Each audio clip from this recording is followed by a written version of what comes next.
Siguro rin before, kaya nagiging generational yun. Kasi before wala namang platform to share this kind of toxic behavior. So hindi sila aware na toxic na pala yung ginagawa nila. Kung nasa isang community sila na pare-parehas lang yung ginagawa nila sa mga anak nila, akala nila normal.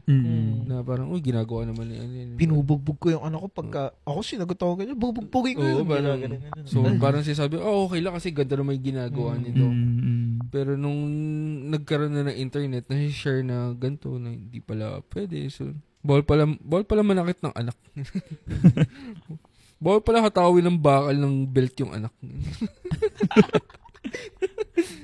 Whoops! Whoops! Sorry. Nataas yung kamay. Whoops! Anong favorite niyo? Weapon of choice? Nag-uusap sila mga magkumpare, no? Bad trip isa. Sinagot ako ng anak ko. Talaga, di ko tinotolerate yung ganyan.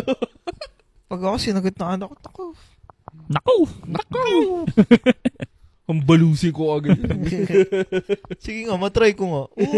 Tignan mo, magtatanda yan. Huwag kang papayag na ginaganyan ka ng anak mo.